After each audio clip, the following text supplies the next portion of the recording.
After a spike in games and companies making games in the previous 2 years, 1985 was more of a barren affair for the PC games market. With most things like this, there were a number of contributing factors, but a rise of arcades in the USA, as well as the rise of the Nintendo Entertainment System in the aforementioned land of the free, meant that PC gaming no longer had the run of the park. More avenues for developer creativity and revenue meant PC gaming was no longer at the forefront of gaming as it had been post-crash, but still, there were a good number of groundbreaking titles released this year.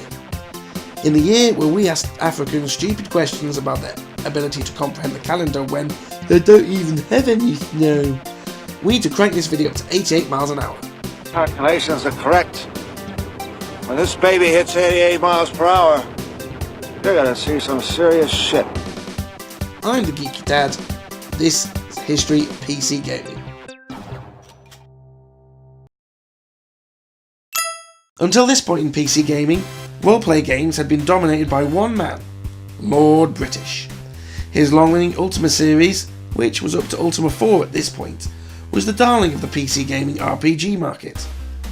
Very few games could hold a candle to the excellent immersive world of Britannia. So, enter the Bards Tale.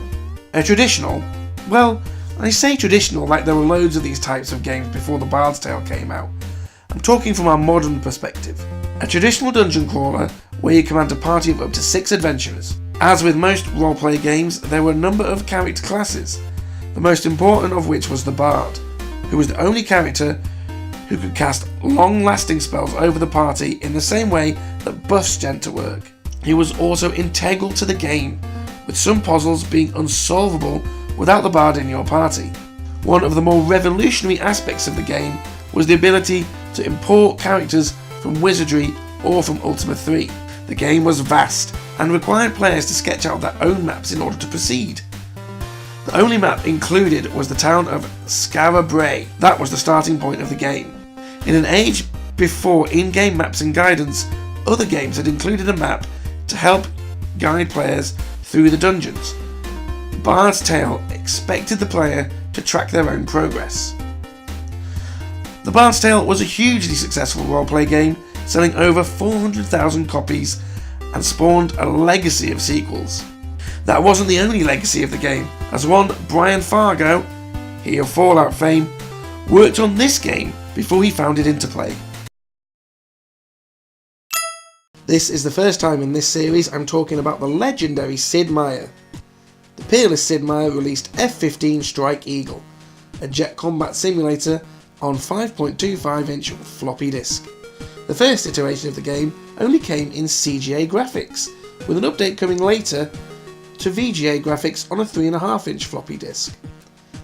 At the time of release, it was much praised for its fast-paced combat and good level of simulation.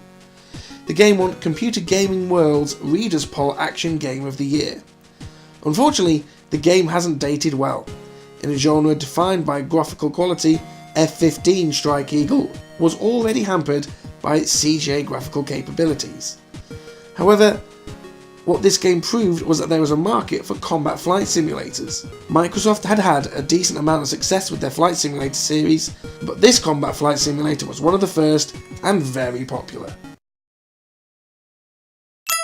Developers were continually trying to push the boundaries of what the hardware was capable of.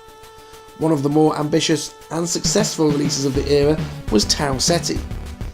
In the year 2150, contact with a human colony of Tau SETI had been severed since a meteor smashed into the planet. It had been postulated that the colony was under the control of the robots built to defend it. You are chosen to descend to the planet's surface and shut down the central reactor and preserve the planet's cities. A sci-fi action game where you piloted a skimmer round the planet, combating defense towers, hunter ships and mines. The game itself was pretty big for the time. The planet of Tau SETI 3 consisted of several cities, and the graphical capabilities were second to none. Not bad for 1985. Tau SETI was very well received in the contemporary gaming press, gaining many 9 out of 10 scores. So that was 1985. Was it the wasteland with a couple of diamonds like I've described it? Or do you have fond memories of games I've not included in this list? Please leave me a comment down below. Thank you very much for watching.